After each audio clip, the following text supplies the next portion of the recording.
Ahojte a vítajte pri sledovaní upcyklácie tohto pánskeho svetra. Našla som ho v second hande a zistila, že zo 100% merino vlny, dokonca s certifikáciou Woolmark. Tento jemnučký a mekučký obláčik som tam teda nemohla nechať. Štýlovo to však chce viac prispôsobiť ho do môjho šatníka a môj dnešný plán je z neho vyčarovať elegantný a praktický svetrik na bežné nosenie. Musím sa vám priznať, že dlho som nemala taký strach do niečoho zastrihnúť. Svetrik som si zložila na polovicu, poriadne zašpendlila a cez vytvarovanú hranu ho rozstrihla. Obstrihla som ho aj okolo zipsu a goliera. Ak sa pýtate, či som sa nebala zastrihnúť do pleteniny, tak ja lenže áno, bála, ale našťastie sa správala úplne ako úplet a kraje sa vôbec nepárali. Ja si vždy všetko tvarujem rovno na sebe, aby som videla, ako mi to sedí.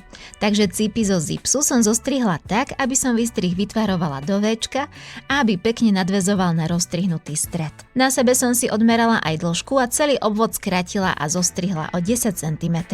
Už to teraz vyzerá pekne, ale ja z neho chcem zavinovací svetrik. Viazačky som si preto vyrobila zo strihnutej dĺžky a z goliera. Vydalo mi na takéto 5 cm pásy, ktoré som klasicky zložila, prešila a vyvrátila. Vznikli mi takéto tubičky, ktoré nešli prežehliť, ale svoj účel splnia. Na začistenie výstrihu som použila šikmý prúžok. Preložila som ho na poli a našpendlila okolo celého obvodu z lícnej strany svetra. Už v tejto fáze som vložila aj viazačky, aby som si to zašila na jeden šup. Šikmý prúžok som prišívala na milimeter od zažahlaného kraja. A hneď vám poviem aj prečo. Vypočítala som si to tak, aby keď ho založím do rubu, skryje mi surové kraje. Odporúčam spraviť aj milimetrovú výpustku, aby šikmý prúžok nebolo vidno. Opäť som si všetko našpendlila a prišila ho na 1 mm od kraja. Viem, že to vyzerá ako piplačka, je to piplačka, ale výsledok stojí za to. Takýmto profesionálnym spôsobom si dokážete krásne začistiť kraje. A teraz ako na to, aby fungovalo zavinovanie.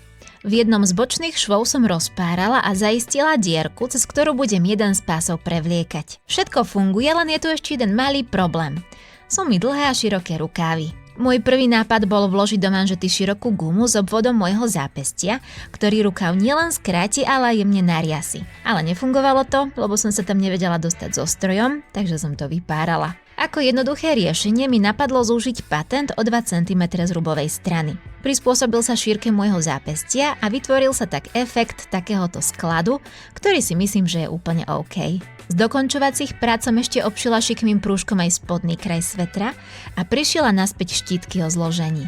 A tu je výsledok. Môj nový upcyklovaný vlnený svetrík, ktorý funguje na zavinovanie a vďaka čomu si ho môžem obliecť na čokoľvek. Aj mňa sa mu prekvapilo, ako pekne takýto jednoduchý strih sedí. Hoci som použila cyklamenový šikmý prúžok, vôbec ho nevidno a myslím, že práve vďaka nemu výstrih drží tvar. Ak sa vám táto upcyklácia a premena páčila, nezabudnite mi dať like alebo nechať komentár. V prípade, že by ste chceli viac takýchto inšpirácií, neváhajte ma sledovať na mojich sociálnych sieťach či podporiť na Patreone. A čoskoro sa vidíme v ďalšom videu.